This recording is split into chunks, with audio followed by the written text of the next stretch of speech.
TBS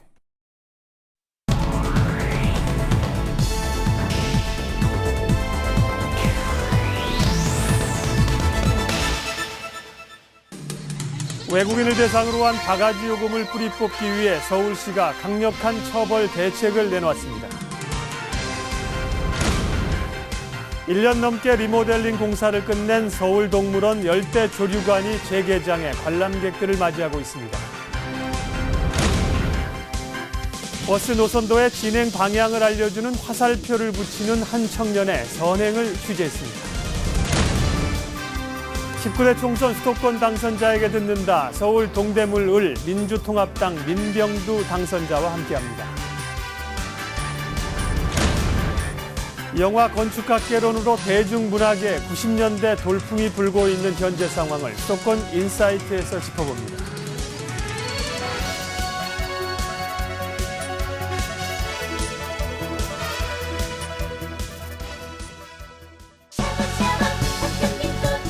인터넷에 쳐보세요. 마음을 전해줘요. 다양한 혜택 죽여줘요. 시청자 여러분 안녕하십니까. 서울과 수도권의 생활 정보를 시민의 입장에서 전해드리는 예민수의 시시각각입니다. 내일이 벌써 어린이날이고요. 다음 주에 또 어버이날, 스승의 날 여러 가지 이벤트들이 있습니다. 돈 나갈 일도 그만큼 많은 건데요. 준비 잘하시고 좋은 시간 되십시오. 오늘 첫 소식 전해드리겠습니다. 최근에 한류 붐에 힘입어서 한국을 찾는 외국인 관광객이 1,000만 명을 넘었습니다. 하지만 이들을 상대로 바가지 요금을 씌우는 사례가 많아서 관광 한국 이미지에 찬물을 끼얹고 있는데요. 서울시가 강력한 단속에 나섰습니다. 명동의 한 특산품 가게를 찾아 외국인들에게 많이 팔리는 김 가격을 물어봤습니다. 상인은 가격이 안 맞을 테니 다른 데서 사라고 넌지시 권유합니다. 그런데 외국인 관광객들에게는 더 비싸게 팔고 있었습니다. 마트 가서 사시는 게 나을 것 같은데. 마트요? 네. 왜요? 네, 가격 안 맞으실 것 같아요. 저희 얼마인데요, 여기? 네? 얼마 싸게는 드리는데 네. 요거 15,000원, 15,000원. 요거 10,000원 이렇게 팝니다. 15,000원? 원래 15,000원이나. 아니 일본 분들한테는 더 받죠. 얼마에 받아요? 2만 원씩 팔거든요. 이 정도 바가지 요금은 약과입니다. 김포공항에서 남대문 시장까지 택시를 타고 온 한 일본인 관광객은 택시비가 35만 원이나 나왔다며 분통을 터뜨립니다. 払えないじゃん、メーター通り。メーターを倒してくれって言って、1回倒してゼロにして、それでここに来たら35,000ウォンって言われて。 가격이 표시돼 있지 않다 보니 부르는 게 값입니다. 이렇게 음식점이나 택시에서 과다한 요금을 냈다는 외국인 관광객의 신고는 전체 불편 신고의 26%를 넘었습니다. 박원순 서울시장이 미스터리 쇼퍼로 직접 현장 점검을 하는 등 서울시가 집중 단속에 나섰습니다. 적발 시에는 강력하게 처벌하기로 했습니다. 그 가격 표시제라든지 이런 것들을 사전에 예전에는 물가 안전 대책 차원에서만 미온적으로 이용을 했었는데 이제부터는 관련 법규를 최대한 이용해서 처벌을 아주 강력하게 해서 최대 1,000만 원 그 과태료를 부과한다든지 영업 정지를 한다든지. 특히 가격 표시 의무제를 다음 달부터 17제곱미터 미만의 점포로 확대해 실시하고 미터기를 사용하지 않거나 부당요금을 부과하는 택시에 대해서는 최대 운행 정지 등의 강력한 대책을 실시한다는 방침입니다. TBS 뉴스 이은성입니다. 1년 넘게 리모델링 공사를 마친 서울대공원 열대 조류관이 다시 문을 열어서 관람객들을 맞이하고 있습니다. 희귀 조류를 가까이에서 직접 볼 수 있고요. 모이도 줄 수 있다고 하죠. 어린이날을 맞아서 온 가족이 함께 다녀오시면 좋을 것 같은데요. 안경원 기자가 취재했습니다. 아마존 폭포와 강이 멋지게 재현됐습니다. 답답한 철조망 3장이 아닌 확 트인 공간에 새들이 자유롭게 날아다닙니다. 지난 1일 서울동물원 열대조류관이 재개장했습니다. 16개월 동안의 리모델링 공사를 마치고 마침내 다시 문을 연 것입니다. 이곳 열대조류관은 단순 관람을 넘어서 새들과 교류하며 직접 관찰할 수 있습니다. 넓은 야외 공간에 앵무새들이 날아다니고 대형 왕관을 쓴 왕관 비둘기, 아마존의 상징 토코투칸도 보입니다. 이곳에서는 희귀 열대조류 33종, 총 800마리를 볼 수 있습니다. 조류관을 찾은 시민들의 반응은 뜨겁습니다. 신기하고 예쁘고 색깔이 많아요. 멋있고 귀여워요. 모르던 그러니까 외국 새들도 있고 우리나라 새들도 있었는데 그거를 한꺼번에 이렇게 모아서 볼 수 있다는 것. 인공 포육실도 마련돼 있어 아기 새가 자라는 과정도 볼 수 있습니다. 눈으로만 구경했던 새들이 거리낌 없이 관람객들에게 다가와 친밀감을 더합니다. 열대조류관은 리모델링의 목적은 서식지에서 사는 새의 환경을 그대로 재현한 것입니다. 그래서 햇볕이라든지 그다음에 기타 습도라든지 온도 자체를 인위적으로 조절할 수 있게끔 그렇게 리모델링 완료했습니다. 서울동물원은 새들과 함께하는 다양한 프로그램을 마련해 체험 교육의 장으로 활용할 계획입니다. TBS 안경원입니다. 네, 또 이용하실 수 있는 스포츠 시설도 하나 소개를 해드리죠. 여러 가지 장비를 이용해서 암벽을 오르는 암벽 등반은 힘든 만큼 매력적인 스포츠 가운데 하나인데요. 서울시가 한강뚝섬공원에 인공 암벽장을 마련해서 연중 무료로 시민에게 개방하고 있습니다. 기초교육까지 무료로 실시하고 있어서 큰 인기를 끌고 있습니다. 구슬땀을 흘리며 암벽 등반에 몰두하는 사람들. 이곳은 다름 아닌 한강 뚝섬공원에 위치한 인공 암벽장입니다. 완연한 봄이 찾아오면서 야외 활동을 즐기는 이들이 한강으로 몰려들며 이곳 인공 암벽장을 찾는 사람들도 늘어나고 있습니다. 이 암장은 평일에는 격일제로 근무하는 직장인들이 주로 많이 이용을 하고 있고요. 토요일이나 일요일에는 시간이 잘 나지 않는 직장인들 대부분이 그런 사람들이 많이 이용하고 있습니다. 힘과 지구력, 민첩성뿐 아니라 마인드 컨트롤까지 요구되는 암벽 등반은 자연 암벽 등반에 비해 위험성이 낮고 사계절 내내 즐길 수 있는 장점이 있습니다.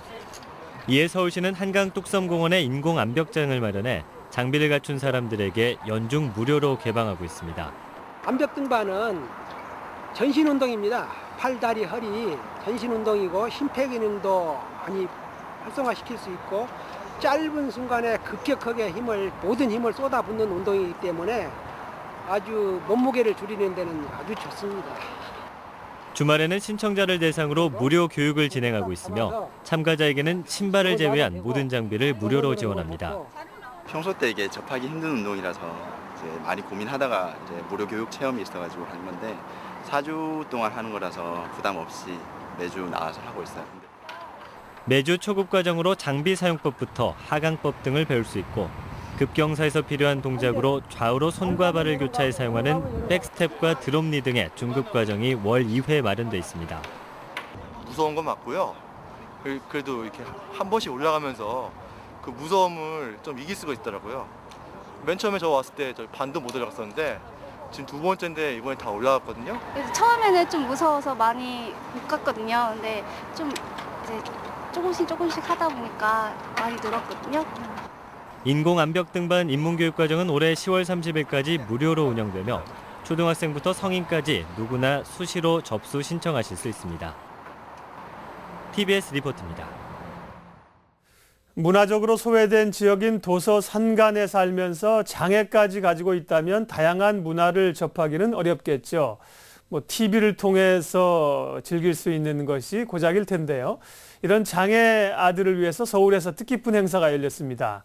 어린이날을 맞아 도서산간 장애아동 70명이 서울 문화체험에 나섰습니다.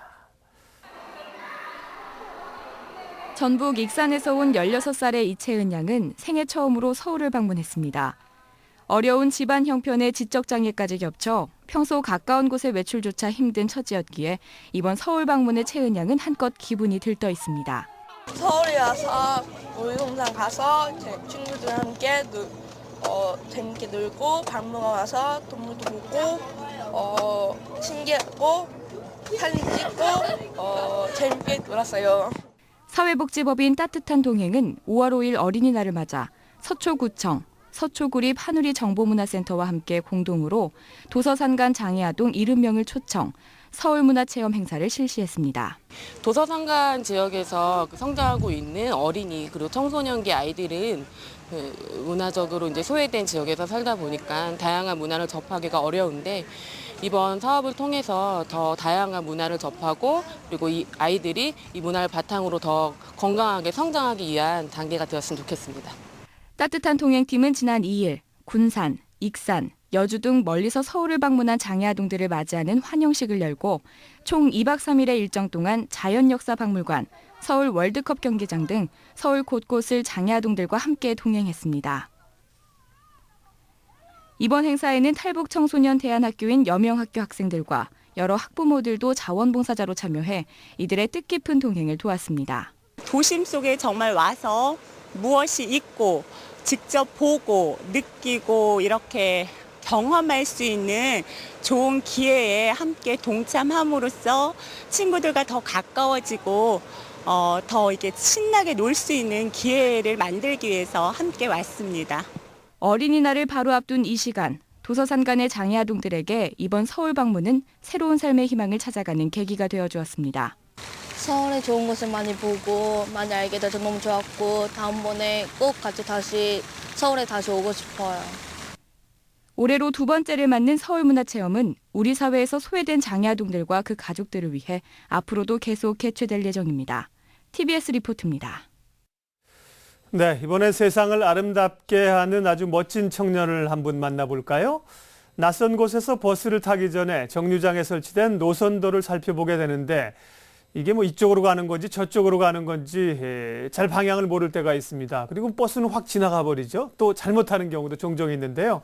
이런 불편을 없애기 위해서 버스 노선도에 진행 방향을 알려주는 화살표를 붙이는 사람이 있습니다. 이른바 화살표 청년으로 불리는 이민호 씨의 하루를 함께했습니다.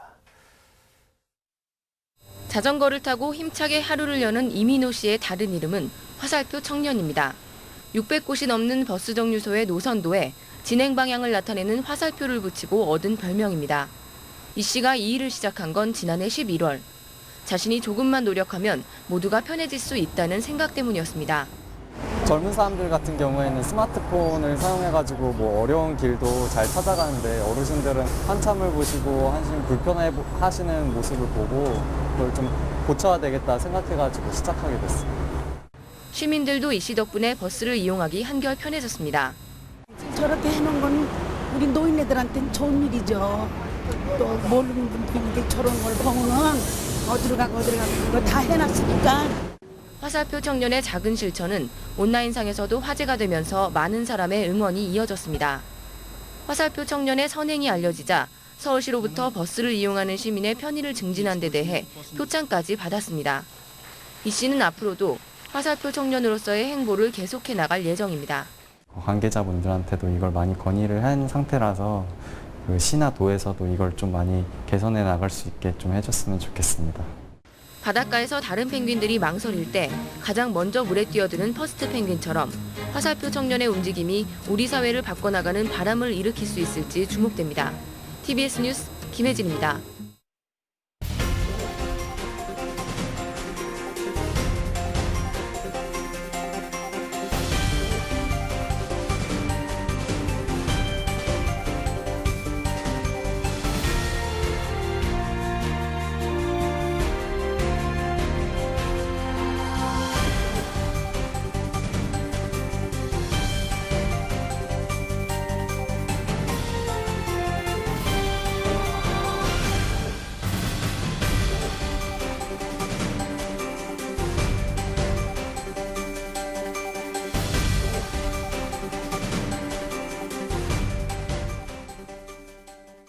네, 예민수의 시시각각 금요일 순서 함께하고 계십니다. 오늘 증시 어떻게 마감됐는지 알아보겠습니다. 신한금융투자 박재민 팀장입니다. 박 팀장님 안녕하세요. 네, 안녕하세요. 예, 금요일장 어떻게 마감했습니까?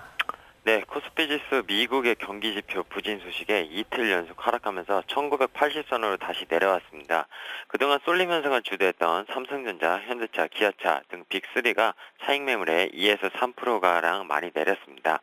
코스피 지수 전날보다 5.96포인트 0.3% 내린 1989.15포인트 장을 마쳤는데요. 장 한때 1980선 초반까지 내려가기도 했지만 장 막판 기관이 사자로 돌아서면서 낙폭을 줄이면서 마감을 했습니다. 주말에 발표된 미국 고용지표가 기대에 미치지 못할 가능성이 부각이 되면서 투자 심리가 다소 위축 하락세로 출발했습니다. 또한 프랑스 대선 등 유럽 정치적 변수가 주말 사이에 있고 저축은행 구조조정이 임박했다는 소식 등도 아무래도 시장에 부담이 되는 모습이었습니다. 외국인은 947억 원어치 주식을 순매도하면서 사흘째 팔자 행진을 이어갔습니다. 반면 개인과 기관은 640억, 441억씩 순매수하는 모습을 보였습니다. 업종별로 등락이 엇갈렸는데요. 전기전자 업종이 1.86% 급락했고 건설, 섬유외부, 운송장비 업종도 1% 이상 하락하는 모습 보였습니다.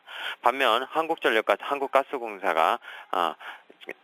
한국가스공사가 많이 오른 탓에 전기가스 업종이 2%대 이상 올랐으며 운수창고, 의료정밀, 화학, 유통, 은행 업종도 동방 상승하는 모습 보였습니다.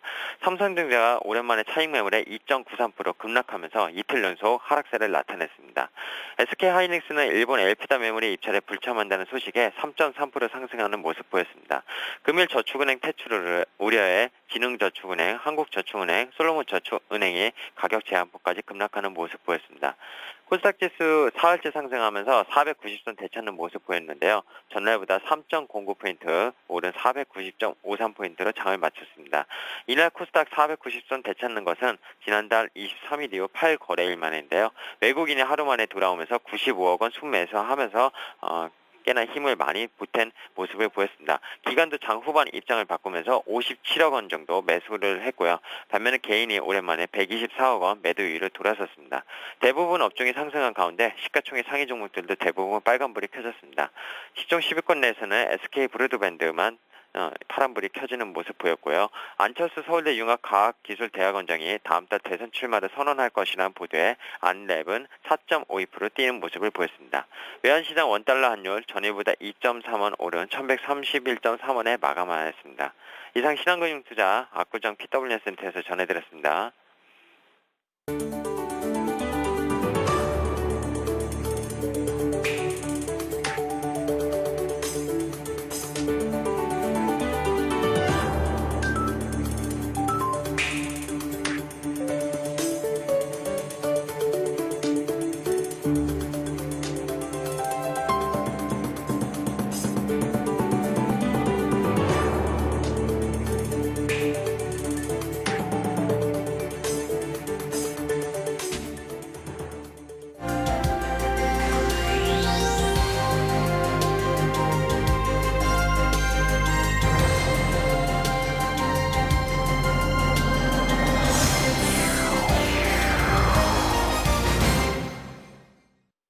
특집으로 전해드리고 있는 19대 총선 수도권 당선자에게 듣는다. 오늘은 동대문을 민주통합당 민병두 당선자 전화로 연결이 됐습니다. 인터뷰하겠습니다. 당선자님 안녕하십니까? 예, 안녕하세요. 예, 좀 늦었지만 다시 한번 축하드립니다. 네, 감사드립니다. 네, 당선 소감부터 좀 짧게 들어볼까요?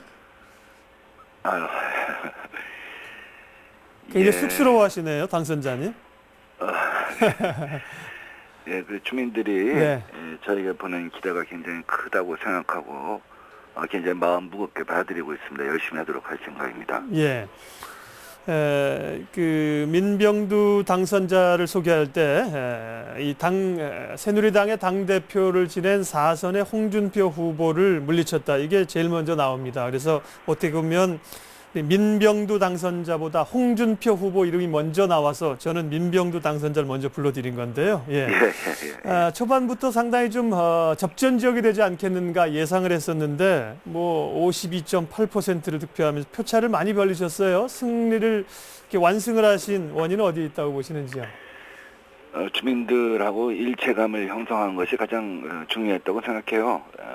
지난 4년간 하루에 10시간 이상 주민들과 접촉을 했고 20km 이상을 걷다가 매일 걸으면서 주민들과 동고동락하면서 주민들이 볼 때 저 사람은 국회에 가도 변하지 않고 주민들을 위해서 정말 일할 수 있는 성실성을 갖고 있구나 하는 신뢰감을 준 것이 주요하게 작용했다고 생각합니다.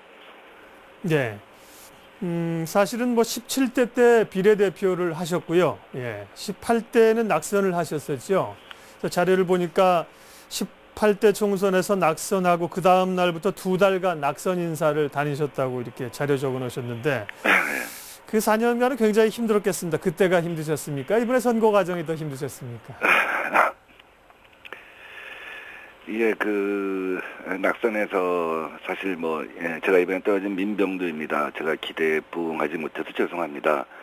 열심히 하겠습니다. 하는 인사를 2달 동안 한다는 건 사실 굉장히 힘든 일이죠. 예. 하루도 하기 힘든 일인데 그 과정에서 주민들이 그 눈물을 흘리면서 격려해 주신 분들도 있고 사실 그것이 저한테는 굉장히 큰 용기가 됐고 이게 산산보약이 되었죠. 그것이 있어서 제가 4년 동안 그 어려운 시절을 지탱하는 힘을 얻을 수 있었던 것 같아요. 오늘은 이 동대문 을에서 당선하신 민주통합당 민병두 당선자를 만나 뵙고 있습니다. 새누리당의 당대표를 지낸 4선의 홍준표 의원을 꺾음으로써 아주 이 수도권에서 기세를 잡으신 분입니다. 오늘 이제 전화로 인터뷰를 하고 직접 못 뵈서요. 시간이 좀 제한돼 있어서 공약사항으로 내거신 거 몇 개 좀 보겠습니다. 지하철 그 분당선을 청량리역까지 연장하겠다는 안을 추진하겠다고 하셨는데요. 예, 구체적으로 어떻게 추진하실 계획이신가요? 사실 그 청량리역 동대문은 과거에 이제 부도심으로서 크게 기능을 하지 않았습니까? 영등포, 서대문 이런 곳들, 영등포, 신촌, 청량리하면 3대 부도심이었는데 지금 청량리역 근처가 이상하게 소외되고 발전이 늦춰지고 있어요. 예를 들어서 경춘선 같은 경우는 그 시발역의 위치를 뺏기고 상봉역으로 갔죠. 그래서 교통의 어떤 부심으로서의 위치가 상실되어 가고 있습니다. 그러니까 서울시가 어떤 계획을 갖고 이렇게 분산화를 추진하고 있는지 모르겠는데요. 가능하면 이 시베리아 철도, 유럽 철도의 시발역으로 이제 앞으로 위상을 갖게 될 청량역을 부도심으로서 기능을 제대로 키우는 것이 굉장히 중요하다고 생각을 하고 있습니다. 그래서 서울시나 국토해양부하고 이제 만나서 이 서울시의 어떤 구상에 대해서 서울시 어떻게 재편할 것인가, 리디자인할 것인가 하는 구상에 대해서 토론해보고 가능한 방안을 찾도록 할 생각입니다. 근데 당선자님, 이 분당선이라고 하는 게 이제 선릉역에서 왕십리역까지 오는 건데요. 이거 이제 청량리까지 연장을 하시겠다는 건데 오는 9월에 지금 추가 구간이 개통된다고 하는데 시기적으로 반영하기는 좀 늦은 거 아닌가요? 예, 그런 지점이 있겠죠. 그래서 중요한 거는 가서 우리 지역 보니까 여기까지 연장하자 말자 하는 얘기를 하는 것이 중요한 것이 아니라 아까 말씀드린 것처럼 서울시가 어떻게 리디자인할 것인가, 그러니까 서울의 동북부의 부도심의 기능은 어떻게 할 것인가. 지금 이제 국토해양부나 서울시는 왕십리, 상봉역, 청량역 이렇게 분산하는 방향으로 가는 거 아닙니까? 저는 걸 모아야 한다는 생각을 갖고 있거든요. 그래서 그 문제부터는 토론을 해봐야겠죠. 네, 좀 큰 그림을 그리시겠다는 얘기고요. 그리고 이제 배봉산, 뚝방길, 청계천으로 이 제주도 올레길 같은 길을 도심 올레길을 만들겠다고 하셨는데요. 이 부분은 시민들의 그 호응을 많이 얻으셨겠습니다. 그 제주도 올레길은 이제 원래 자연 속에 있던 잊혀진 길을 복원하는 거 아니었습니까? 어쨌든 그 과정에서 사람들이 많은 관심을 가졌죠. 그리고 1년에 관광객도 몇백만 명에 달할 정도로 폭발적인 수요가 있었습니다. 근데 우리 동대문구는 녹주율이 굉장히 낮은 곳입니다. 한 3%, 4%밖에 안 되는 곳인데 거기가 유일한 허파가 시립대하고 배봉산이에요. 거기서 이어지는 뚝방길, 중랑천 뚝방길은 그래도 서울에서 가장 걷고 싶은 길 베스트 10에 뽑힐 정도로 잘 조성된 길입니다. 이것을 청계천을 이어서 다시 시립대학으로 있는 이것이 도심 구간이죠. 청계천에서 시립대학까지가 거기에 곳곳에 이렇게 숨어진 길들이 좀 있어요. 그것을 잘 복원해서 우리가 만든 것보다는 제주도 올레재단 이런 곳에 한번 의뢰를 해서 도심에서도 이런 길이 가능하구나, 녹지길이 가능하구나 하는 것을 갖다가 최초 어떤 모델로서 한번 해보려고 추진하고 접촉하고 있습니다. 네, 동대문 을 민주통합당 민병두 당선자 만나 뵙고 있습니다. 말씀하신 것처럼 이 동대문 지역이 과거에는 상당히 좀 번화가였고 발전을 주도하던 곳에서 요즘은 오히려 좀 소외되는 느낌이 있죠. 그래서 경제 활성화나 서민 경제 안정을 위해서도 노력을 하시겠다고 했는데요. 이 부분의 주력 포인트는 어떤 겁니까?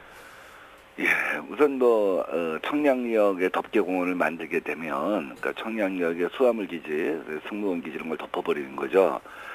덮어버리면 지금 우리 동대문은 남과 북이, 그러니까 외대, 경희대가 있는 쪽과 그 밑에 시립대학이 있는 쪽이 이 철로로서 어떻게 분단되어 있다시피 해요. 네. 그러니까 접근성이 많이 떨어지는 것이죠, 이동성이.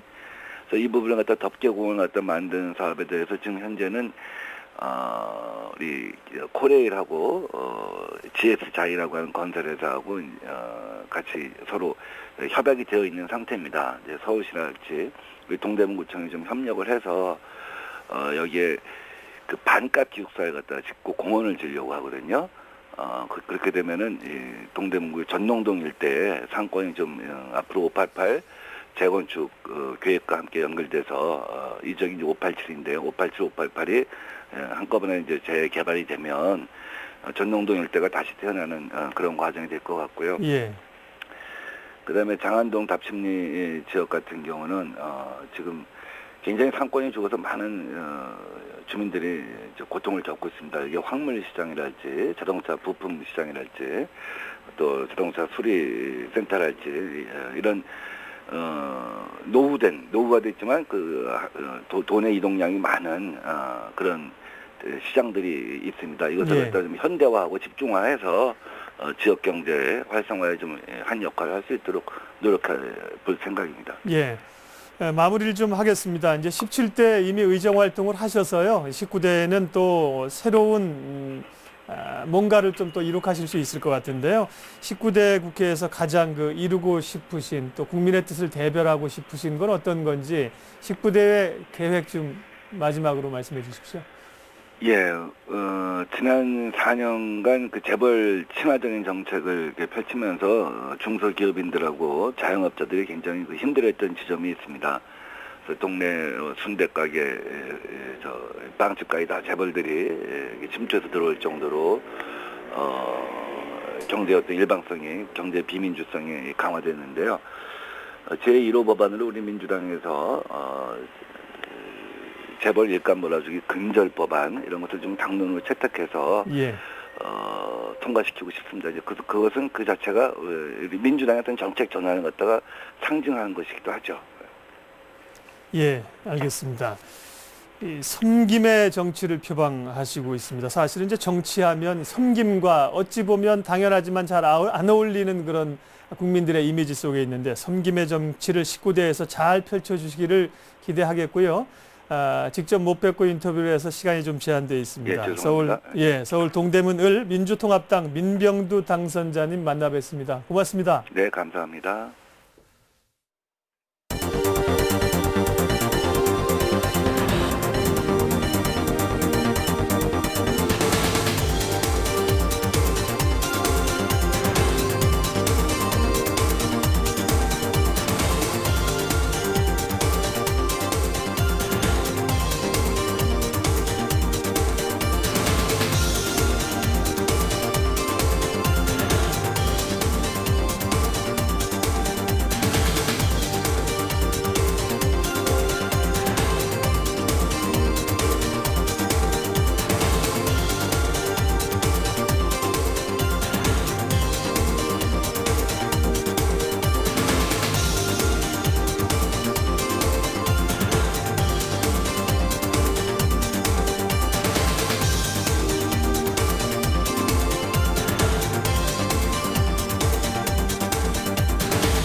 이어서 오늘 들어온 서울시 소식, 서울시청 취재기자 연결해서 자세히 알아보겠습니다. 양아람 기자 나와 계시죠? 네, 안녕하세요. 시내버스 지하철 요금 인상에 9호선은 또 요금 올린다고 협박하고 있고 시민들이 속상한 게 한두 가지가 아닌데 서울 시내버스가 또 파업에 들어간다고요? 네, 그렇게 예고를 했습니다. 전국 자동차 노동연맹 서울시 버스 노동조합이 오는 16일까지 임금 교섭에 대해서 합의가 되지 않으면 18일 새벽 4시부터 파업에 돌입하겠다 이렇게 밝혔습니다. 이 노조에는 서울 지역 시내버스 운전기사의 98%가 가입하고 있어서 파업이 시작이 되게 되면 출퇴근길 대혼란이 예상됩니다. 버스 노조는 현재 9.5%의 임금 인상 그리고 서울시의 감차 계획 철회 요구안을 내세워서 지금까지 7차례에 걸쳐서 교섭을 진행해 왔는데요. 버스 사업자 측이 이를 받아들이지 않아서 현재 교섭이 결렬된 상태입니다. 버스 노조는 오는 14일에 전체 조합원을 대상으로 파업 찬반 투표를 하고 나서 파업이 가결될 경우 17일에 서울역에서 총파업 출정식을 열고 다음날 새벽부터 파업에 돌입한다는 방침입니다. 네, 지하철 9호선 추가 요금 인상안도 아직 마무리가 안 됐는데요. 새롭게 또 버스 노조가 파업을 예고했다고 하니까요. 예, 할 말이 없습니다. 할 말이. 예, 다음 소식 보죠. 통신 판매 중인 농축수산물에 대한 원산지 표시 점검이 실시된다고요? 그렇습니다. 서울시가 인터넷 쇼핑몰이나 TV 홈쇼핑 그리고 소셜 커머스 등 2천여 개 통신 판매 업소에서 판매되는 농축수산물 그리고 그 가공품을 집중 점검하기로 했습니다. 이번 점검에서는 민관 합동 단속반이 인터넷 쇼핑몰과 TV 홈쇼핑 등을 감시해서 의심되는 품목이 있으면은 수거해서 원산지를 검사할 계획인데요. 특히 쇠고기는 집중 수거 검사를 실시해서 둔갑행위 여부를 확인하기로 했습니다. 또 점검 결과 원산지를 거짓으로 표시한 업체는 형사고발하고 원산지를 표시하지 않은 업체에는 과태료를 부과하겠다는 방침입니다. 네, 서울시 소식 양아람 기자가 자세하게 전해주셨습니다. 고맙습니다. 고맙습니다.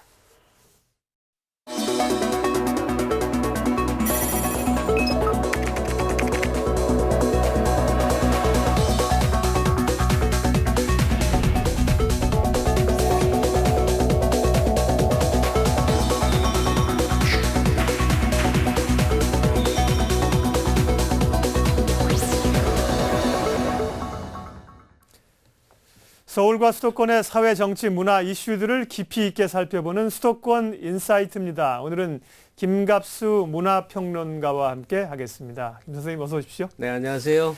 인간은 참 묘한 존재인 것 같습니다. 미래를 향해서 첨단 산업을 살면서 또 과거에 대한 그 향수와 추억들이 있어서 최근에 이제 영화나 드라마 이런 걸 통해서 과거 향수들이 많이 있는데요.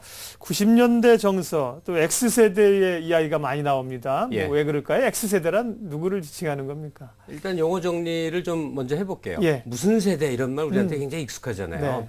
일단 광복 후에 태어난 사람들 그 한글 세대라고도 하는데 4.19 시기에 이제 네. 그 연령대로 봐서 4.19 세대라고도 하고요. 저 같은 거 58년 개띠들이 있어요. 네. 58년 개띠가 굉장히 이상한 유명한 이디어가 됐는데 예. 이게 베이비붐 세대라는 거예요. 네. 그 밖에도 386 세대, 486 네. 이런 용어 있지 않습니까? 이게 이제 세대론적 구분인데 90년대 접어들면서 이제 전혀 다른 형태의 이제 세대 구분 용어가 막 생겼어요. 지금 말씀하신 X세대, 네, 맞습니다. 그다음에 Y세대, 그다음에 N세대, N세대, 네. W세대, S세대. 이제 헷갈려요. 많아가지고. 그게 약자인데. 네. 근데 사실 이거는 정확하게 얘기를 하자면 우리나라는 X세대가 아니고 신세대라고 원래 그랬어요. 네네. 90년대 네, 그러면 때를. 이해가 좀 빠르네요. 같은 거예요. 예, 예. 미국에서는 X세대라는 용어를 쓰고 일본에서는 신인류라는 용어를 썼어요. 근데 우리는 신세대라고 그랬어요. 네. 근데 그냥 용어가 이제 섞이면서 네. 그냥 X세대 혹은 신세대 이렇게 네. 부르게 됐는데 이 사람들이 누구냐? 이제 별종이다. 기성세대. 네. 그때 당시에 기성세대로서는 감당이 안 되는 독특한 사람들이다는데 네. 그 독특함이 이제 뭐에서 기인하냐면 두 가지인데 하나는 일단 소비지향적이다. 예. 그전엔 청소년이나 젊은이들이 돈 없죠. 근데 이때는 달라집니다. 나중에 네. 말씀드리겠지만 또 하나가 자기 주장이 강한 그런 세대가 된 거죠. 즉 개인주의적 사고 네. 또 자아관념이 굉장히 왕성해진 그런 세대의 특징을 보여주는 게 바로 신세대 또는 X세대의 네. 모습이기도 합니다. 어쨌든 이 X세대로 불렸던 사람들이 세월이 지나니까 이제는 기성세대가 되는 거예요. 그렇습니다. 그 기성세대가 돼서 이제 옛날도 돌아보고 네. 사회적인 발언도 하고 이런 모습을 지금 보이고 있는 거죠. 자기들은 기성세대가 안 될 줄 알았죠. 영원히 청소년일 줄 알았는데. 근데 이 X세대의 그 특징들이나 그 규정하는 것이 몇 가지가 있습니다만은 문화로 볼 때 서태지 신드롬, 서태지가 활동할 때 한 고등학생이나 대학생 초반 이런 걸 특징을 짓대요. 네, 문화 대통령이라고 그러죠, 서태지가. 미국에도 있습니다. 너바나의 컷 커베인 같은 사람이 한 시대의 아이콘이 된 적도 있고 또 쫙 거슬러 가면 제니스 조플린 3J라고 그래서 이 있지 않습니까? 네. 우리 경우는 서태지 씨가 확고부동하게 90년대 아이콘인데 이게 뭐랑 구별이 되냐면요. 네. 80년대의 청년들은 그 시대의 짐을 자신들이 떠안고 거대한 문제를 떠안고 머리에 붉은 띠를 들고 님을 위한 행진곡을 불렀던 민주화를 위해서. 그렇죠. 바로 민주화 운동 세대들이죠. 그런데 90년대 세대들은 힙합 옷을 입고 랩을 하면서 무슨 뭐 난 알아요 하면서 내 문제를 노래한 거예요. 시대의 부채가 아니에요. 자기 자신의 얘기를 하기 시작한 거죠.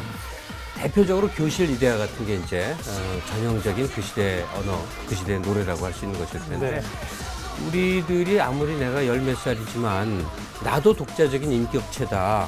나의 삶을 존중해달라. 이런 이제 어떤 항의와 요구.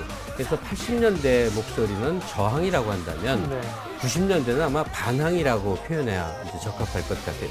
느낌이 다르죠? 두 가지 표현이. 예.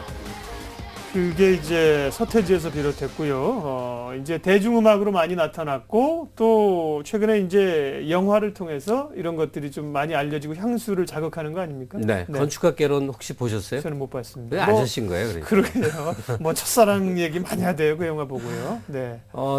저는 얼른 가서 봤는데 저만 해도 이제 그 90년대를 배경으로 한 영화인데 그때가 아련하게 이미 이제 성장을 했었는데. 앞서 이제 고백을 하셨습니다. 네. 58년 개띠라고요. 근데 거기 사운드트랙으로 기억의 습작이란 전람회의 노래죠. 지금으로부터 16년 전에 발표된 노래인데 이 노래가 여러 번 나오는데 지금 현재 라디오 음악 프로의 인기 차트에 상당히 높은 수위로 올라있다는 얘기예요. 영화의 사운드트랙으로 옛날 노래 많이 쓰이긴 하죠. 그런데 음악 프로그램의 차트에 올라갈 정도라면 굉장히 많은 사람들이 리퀘스트를 한다는 의미겠죠. 상당히 인기 있는데 이게 의미하는 바가 그런 거죠. 이제는 그 시절이 추억이 됐고 로망이 됐구나. 그러면서 또 한 가지 결합되는 현상이 있습니다. 나는 가수다. MBC의 유명한 나는 가수다 있죠. 거기 등장하는 가수들이 다 조관우, 임재범, 장혜진 이런 사람들이 다 90년대 그 시절의 가수예요. 그때 가수들이 다시 아주 생생한 모습으로 보여지면서 그들이 부르는 노래가 있어요. 아, 저런 노래가 있었네. 뜻밖의 굉장히 좋았네. 그러니까 항상 당대 노래들만 이제 부르고 듣고 하는 게 일반적인 유행가의 흐름인데 지나간 20년 전 노래들을 새로운 곡처럼 이렇게 받아들이는 현상들이 있죠. 어쨌든 등등 해서 지나간 시절의 음악들 하나 빼먹었다. 저 오디션 프로그램에 심사위원들이 대부분 또 신승훈 같은 사람이 또 그 시절에 대단한 사람들 아니었습니까?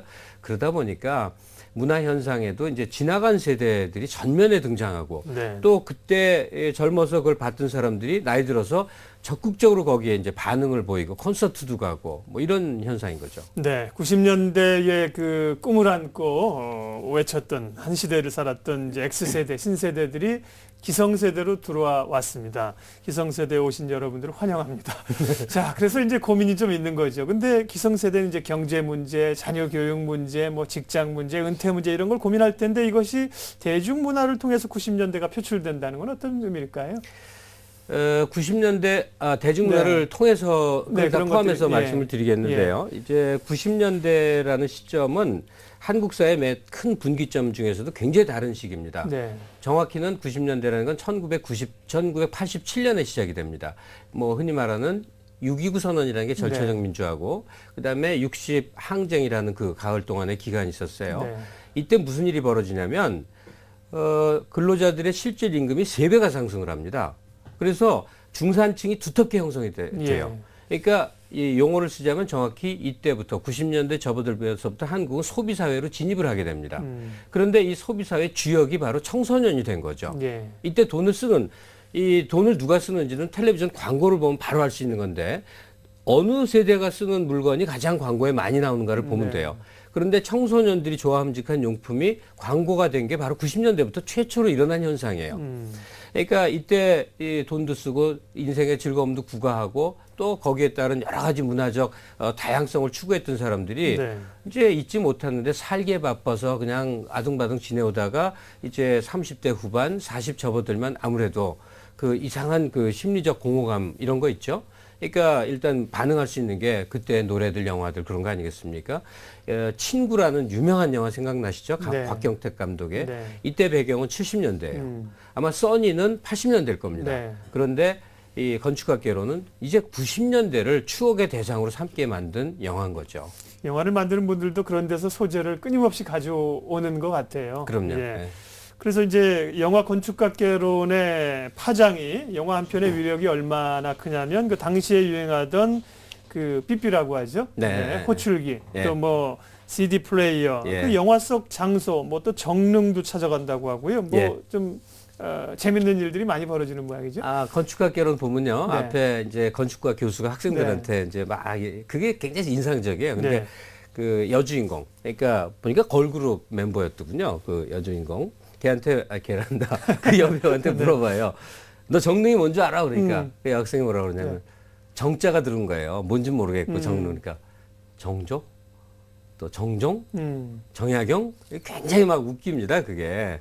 근데 사실은 이제 정릉이라는 게 그 왕릉이죠. 그 태조 이성계 그 네. 둘째 부인이라고 그러네요. 네, 저도 자료 보고 알았는데. 저희 집 뒤에 있습니다. 정릉이. 근데 제가 예. 젊었을 때 20대 때 그 네. 정릉에 있는 고등학교에서 교사를 했었어요. 예. 그래서 잘하는데 그 정릉 위쪽으로 올라가면 사실 굉장히 고급 주택가예요. 근데 어느 지점까지고 밑에는 옛날 건축물이 그대로 남아 있습니다. 담장이 있고 골목이 있고 그 담장 사이로 뭐 목련 같은 거 탁 보면 피어나고 아주 예스러운 그 골목길 풍경이 그렇게 세상이 변했는데도 고스란히 지금까지 남아 있는 네. 그런 이제 공간입니다. 그래서 사람들이 이제 추억의 장소를 찾아서 멀리 저 파리를 가고 런던을 가는 게 아니라 우리가 가까이 알고 있는 서울의 어떤 곳들을 찾게 된 거죠. 더구나 정릉은 유네스코 세계문화유산으로 등록돼 있는 아주 유서 깊은 곳입니다. 네. 뭐 또 서울의 그 건축물을 탐방하는 프로그램까지도 생겼다고 하는데요. 이렇게 뭔가 좀 생산적인 걸로 또 추억을 남는 걸로 개발되는 거는 좋은 일이죠. 예, 이거는 제가 광고까지 해드려야 되는데 네. 아주 좋은 일이어서 그래요. 동대문 구청이 마련한 건데 네. 이런 겁니다. 건축과 함께하는 멋진 건축물 둘러보기. 아직은 이제 관내 고등학생들, 아마 고등학생들은 반의무적으로 나올 텐데 얘네들 데리고 좋은 건축물을 착 보는 거예요. 좋은 건축물이라는 게 뭐냐? 오래된 거. 네. 새로 지었는데 아주 작품성이 있는 거. 뭐 여러 가지 찾아볼 수 있지 않습니까? 이걸 전문가들하고 함께 둘러보는 프로그램인데 곧 성인들까지 대상으로 한다는데 아주 좋은 기회가 될 것 같아요. 알겠습니다. 영화 건축학개론에서 90년대 향수와 문화의 아이콘을 좀 읽어봤습니다. 김갑수 문화평론가 함께했습니다. 고맙습니다. 네, 고맙습니다.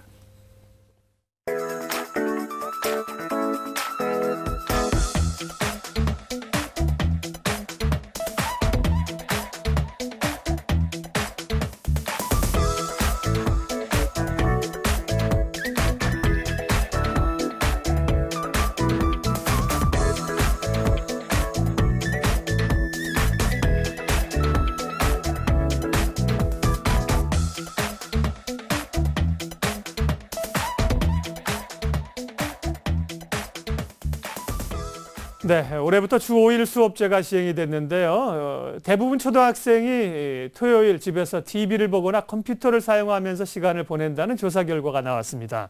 내일 어린이날이니까 뭐 같이 놀아주자. 이건 너무 좀 단편적인 것 같고요. 여러 가지 그 프로그램들을 많이 마련하고 있더군요. 아이들을 위해서 좋은 프로그램들이 많이 생기고요.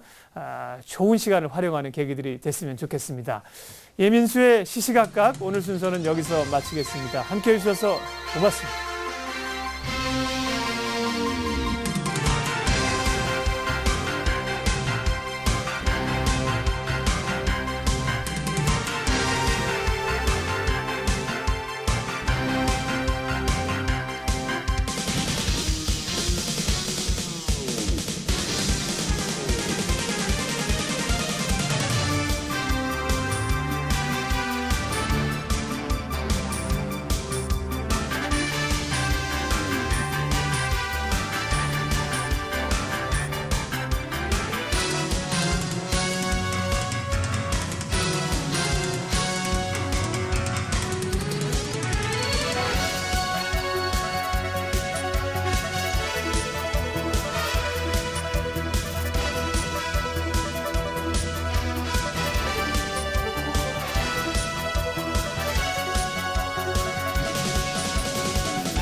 외쳐보세요.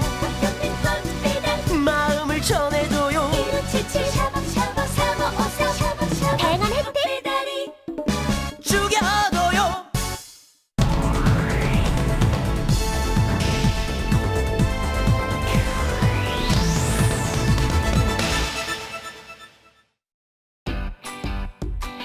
Next.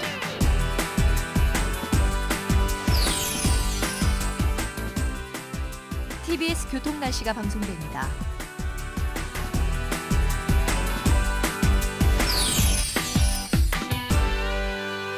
TBS. 언니야, 끝이다. 다 끝난단다. 뭐? 2012년 12월 31일 새벽 4시부터는 TV가 아예 안 나온다 카네. 적금을 확 깨가지고 제대로 된 디지털 TV 하나 살란다. 이거 달아도 잘 나오는데?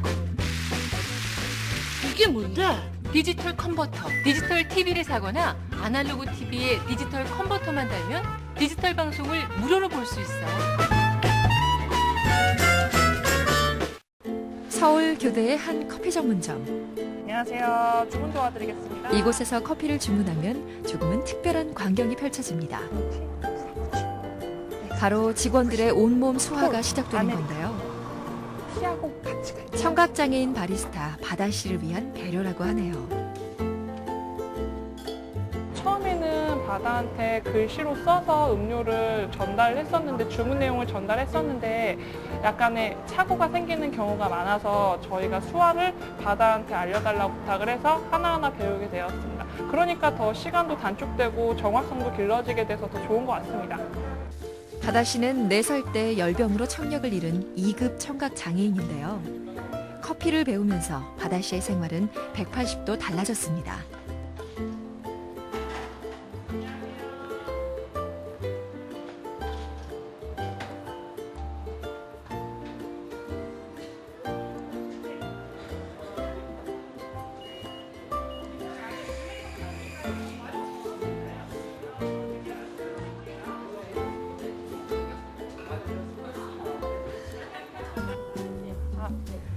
무엇보다 즐거운 건 수화로 함께 대화하는 동료들이 생겼다는 점입니다.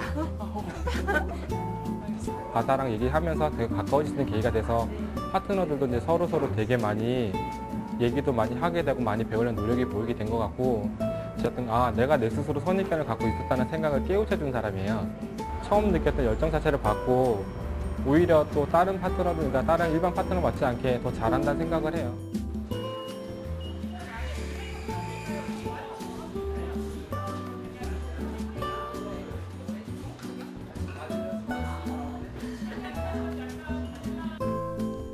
직원들도 바다 씨를 만나면서 더 큰 세상을 알게 됐습니다.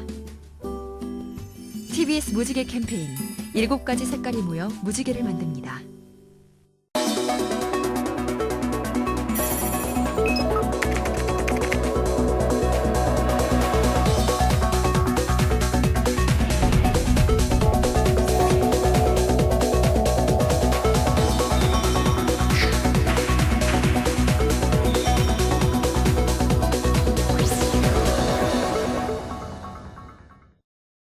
퇴근길 신개념 뉴스 생방송 이브닝 와이드. 수도권 뉴스, 교통정보, 경제, 스포츠, 연예가 소식, 각종 수도권 행사까지 한눈에 확인할 수 있는 꽉 찬 프로그램.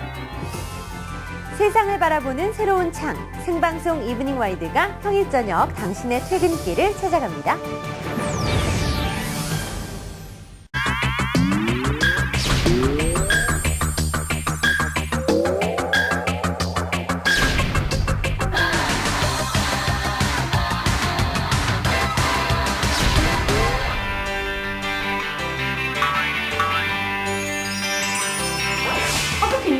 배신이다 진짜. 완전 부럽다. 헐 뭐야? 네가 분명 뭔가 있는 것 같은데. 말해봐. 너희만 알고 있어?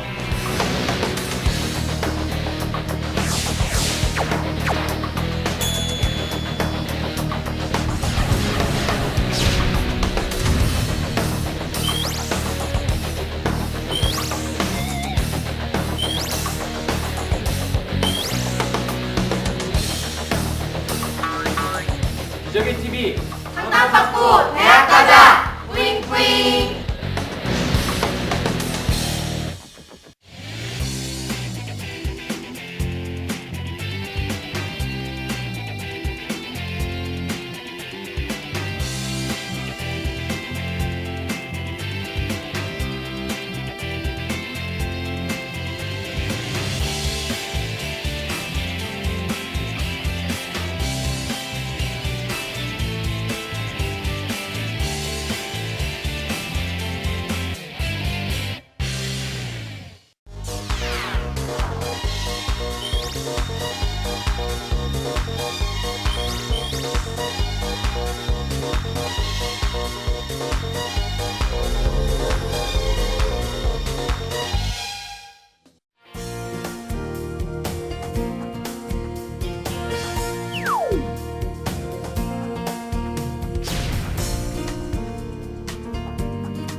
안 좋은 일 있나 봐.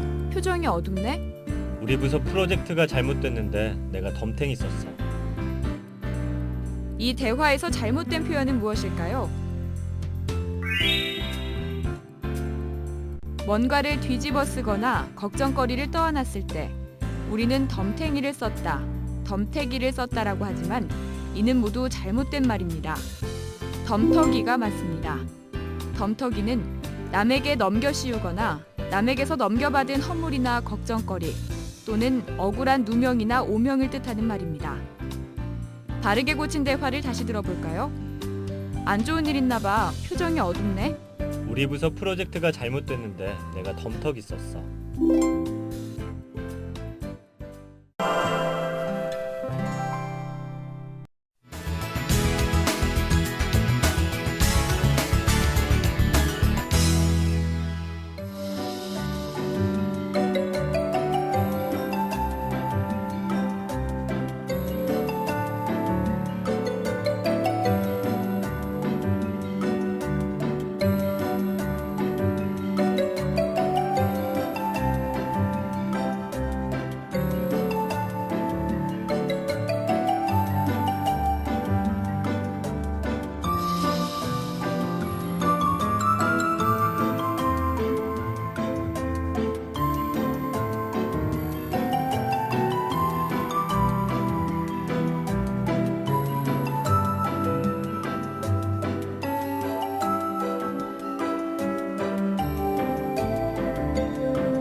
이놈 방자야, 서두르지 못하겠느냐? 예, 도련님. 모두에게 공정한 기회가 있었다면? 이게 올봄에 유행할 거야. 대박! 정아! 모두가 행복한 사회, 공정한 기회에서 시작됩니다.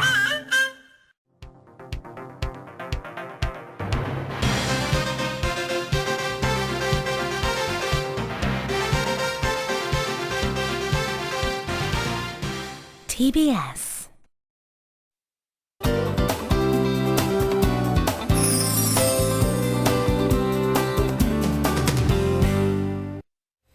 TBS 교통 날씨입니다. 금요일 오후인 만큼 교통량 상당히 많습니다. 내부순환로는 성산대교 쪽으로 정릉터널 안에 고장차가 있었는데요. 이 고장차 여파까지 받으면서 더 밀리고 있습니다. 내부순환로부터 자세하게 알아보죠. 내부순환로 성산대교 쪽으로 정릉터널 안에 고장차가 있었는데 처리는 모두 끝이 났지만 뒤로 정릉 램프부터 이렇게 쭉 여파를 받으면서 밀리고 있습니다. 정릉터널 지나서는 성산대교 쪽으로 수월하겠고요. 반대 성수동 쪽으로 교통량이 많아지면서 연희램프부터 밀리고 있습니다. 홍지문 터널까지 긴 구간 정체 감안해 두셔야겠습니다.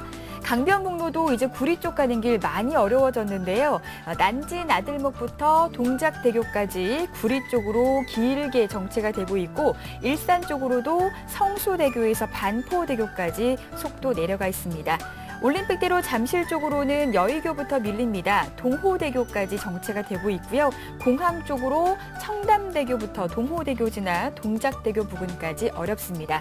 사부간선도로 이제 안양이나 시흥 쪽으로 나가는 차량들이 더 많아지고 있는데 고척교 모습입니다. 양평교부터 밀려서 금천교까지 외곽 쪽으로 정체 길이가 더 길어지고 있고요. 도심 쪽으로는 고척교 부근은 괜찮습니다만 이후로 지금 오금교에서 목동교까지 정체가 되고 있습니다. 재물포길 역시 지금 외곽 쪽으로 나가기가 많이 어려운데요. 목동교에서 경인 첫 번째 지하차도까지 밀리고 있고 반대 영등포 쪽으로는 신월 나들목에서 경인 두 번째 지하차도까지 어렵습니다. 도심 안쪽으로도 정체 구간이 상당히 많습니다. 왕산로 신설동 교차로에서 동대문 구간 양방면으로 정체가 아주 심하고요. 퇴계로 역시 퇴계로 4가에서 회현 사거리 구간 양방면 어렵습니다. 종로는 3가에서 2가 지나 1가 쪽으로 쭉 정체고요. 반대 동대문 쪽으로도 이동 차량들 많아지면서 종각역에서 종로 4가 지나 동대문까지 역시 종로도 긴 구간 정체에 이어지고 있습니다. 을지로는 4가에서 을지로 입구까지 역시 긴 구간 정체에 감안해 두셔야겠습니다. 연일 여름 더위가 이어졌는데요. 내일부터는 평년 기온을 회복하겠습니다. 낮 기온이 3, 4도 정도 내려가면서 평년의 봄 날씨를 되찾겠고요. 때이른 여름 더위는 물러가겠습니다. 내일 낮 기온 24도로 예상이 되는데요. 오늘보다 2도 정도 더 기온이 내려가겠습니다. 하지만 햇살이 강해서 자외선 지수는 높을 것으로 예상이 되니까 외출하실 때 자외선 차단에도 신경 쓰시기 바랍니다. TBS 교통 날씨였습니다.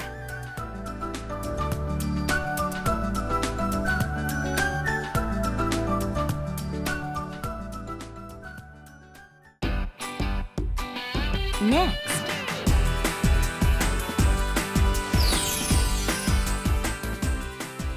생방송 수도권 프라임이 방송됩니다.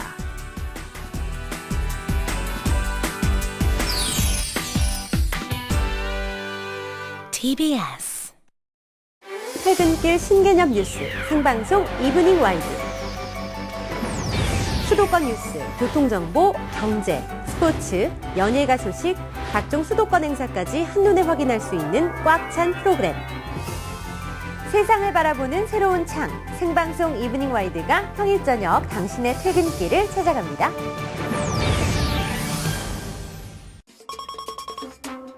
아침 햇살! 어떻게 오늘은 뭐가 나올까? 침착해야 돼. 역시! 와우!